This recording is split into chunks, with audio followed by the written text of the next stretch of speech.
বিসমিল্লাহির রহমানির রহিম। আসসালামু আলাইকুম। কেমন আছেন বন্ধুরা? আশা করি যে যেখানে আছেন সবাই অনেক ভালো আছেন। আলহামদুলিল্লাহ আমিও আমার পরিবার নিয়ে ভালো আছি। আজকে আরেকটা ইউনিক পেঁপের রেসিপি নিয়ে চলে আসলাম। ডিম দিয়ে এইভাবে পেঁপে রান্না করলে যে খায় না সেও আঙ্গুল চেটে ফুটে খেয়ে নেবে। দুর্দান্ত স্বাদের এই পেঁপে রান্নার রেসিপি, সাথে দিব কচু, আরও দুর্দান্ত হয়ে যাবে। কাঁচা পেঁপে আর কচু দিয়ে দুই সবজি মিলে দারুণ একটা রেসিপি হবে। আশা করি ভালো লাগবে। লাইক দিয়ে বন্ধুরা আমার সাথে থাকার অনুরোধ রইল। দুর্দান্ত স্বাদের এই রেসিপিটা দেখতে চাইলে আমার পুরো ভিডিও জুড়ে থাকবেন। সাথে নিয়ে নিয়েছি কচুকে আমি পেঁপের মতো ছোট ছোট করে পিস করে নিয়েছি। এইভাবে রান্না করলে যে খাবে না সেও আঙ্গুল চেটে পুটে খাবে। সাথে দিব ডাল, আরও খেতে দুর্দান্ত লাগবে।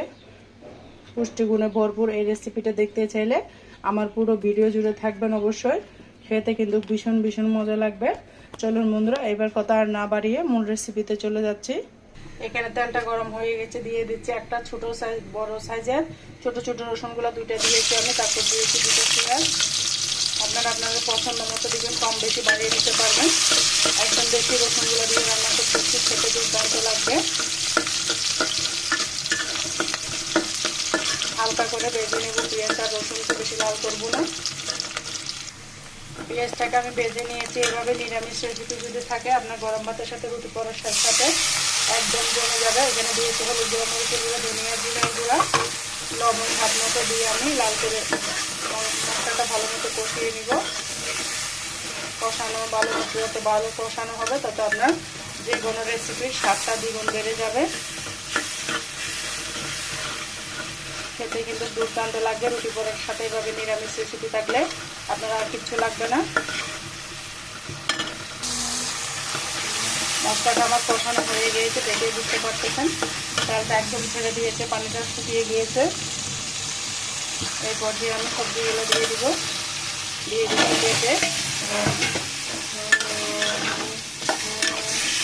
পেঁপেটাকে নেড়ে ছেড়ে দিচ্ছি। তারপর দিয়ে দিব কচু। এইভাবে রান্না করলে বন্ধুরা নিরামিষ কচু পেঁপে খেতে কিন্তু দুর্দান্ত লাগে। দিয়ে আবারও আমি নেড়ে চেড়ে দিচ্ছি। এখানে অবশ্যই গরম পানি ব্যবহার করতে হবে। যখনই পানি দিবেন কচু না হলে গলা ধরবে। গরম পানি দিলে কিন্তু কার গলা ধরার চান্স থাকে না। সেই জন্য অবশ্যই গরম পানি দেওয়ার চেষ্টা করবেন রান্নার ভিতরে। এই পর্যায়ে আমি হাফ কাপ পানি দিয়ে ঢাকনা দিয়ে ঢেকে দিব কষানোর জন্য। ভালো মতো নেড়ে চেড়ে নিচ্ছি।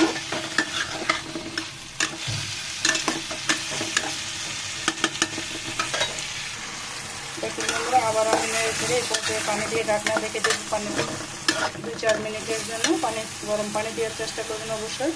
এখানে আমি 2 ওটা গরম পানি, একদম উত্তানো গরম পানি 1 কাপ দিয়ে দিয়েছি। এই পানির মধ্যে কচু আর পেঁপেটা মোটামুটি সিদ্ধ হয়ে যাবে। আমি ডালটা পরে দিব একটু পরে, কারণ ডালটা দিলে গলে যাবে, একদম খেতে ভালো লাগবে না। সেই জন্য আমি কষানোর পরে ডালটা দিব। এই পর্যায়ে ঢাকনা দিয়ে ঢেকে দিলাম কচু আর পেঁপে সিদ্ধ হওয়ার জন্য। বন্ধুরা 3-4 মিনিট পরে ফিরে এলাম। এসে আমি সবজিটাকে নেড়ে দেবো। এই পর্যায়ে আমি ডালটা অ্যাড করে দেবো। 1 মুঠ ডাল দিয়েছি, বেশি দিই নাই। বেশি ডাল দিলে কিন্তু থকথকা হয়ে যায়, খেতে ভালো লাগে না। সেই জন্য ডালের পরিমাণটা আমি কমিয়ে দিয়েছি। আপনারা চাইলে কমিয়ে বাড়িয়ে দিতে পারবেন। আবারও ঢাকনা দিয়ে ঢেকে দিব। চুলার আঁচটা কিন্তু কমানো আছে। বন্ধুরা 5-7 মিনিট পরে আবারও ফিরে এলাম। দেখুন 5-7 মিনিট আমার পানিটা একদম শুকিয়ে নিয়েছে। পেঁপে আর কচু মোটামুটি সিদ্ধ হয়ে গিয়েছে। এই পর্যায়ে আমি ঝোলের জন্য পানি দিয়ে দিব। এভাবে কষিয়ে রান্না করবেন, খেতে কিন্তু দুর্দান্ত লাগবে। আপনারা পরিমাণ মতো ঝোল যতটুকু রাখবেন ততটুকু বুঝে শুনে পানিটা দিবেন। আমি যতটুকু ঝোল রাখবো ততটুকু পানি দিয়েছি। কচুটা একটু সিদ্ধ হতে সময় লাগবে, সেজন্য অবশ্যই গরম পানি দিবেন, না হলে কিন্তু কচুটা গলা ধরবে। চুলার আগুনটা এভাবে মিডিয়ামে রাখবো।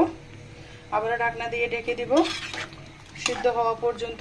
ডাল আর কচুটা ভালো মতো সিদ্ধ হয়ে যাওয়ার পরে পরিবেশন করে আপনাদের সাথে শেয়ার করব। আশা করি ভালো লাগতেছে আপনাদের কাছে রেসিপিটা দেখতে। বন্ধুরা প্রায় 10 মিনিট পরে ফিরে এলাম। ডালটা গলে গিয়েছে, কচু আর পেঁপেটাও সিদ্ধ হয়ে গিয়েছে। এই পর্যায়ে আমি অ্যাড করে দেব ডিমটা।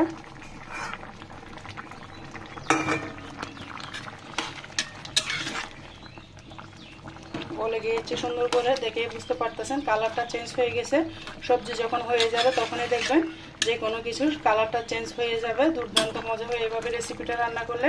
এই পর্যায়ে আমি দিয়ে দিলাম ডিম। ডিমগুলোকে অবশ্যই আগে থেকে ভেঙে নেবেন। দুই পাশে 2টা ডিম দিয়ে দিলাম। আবারও ঢাকনা দিয়ে ঢেকে দেবো ডিমগুলো হওয়ার জন্য। বন্ধুরা এই পর্যায়ে দেখুন ডিমগুলো হয়ে গিয়েছে আমার।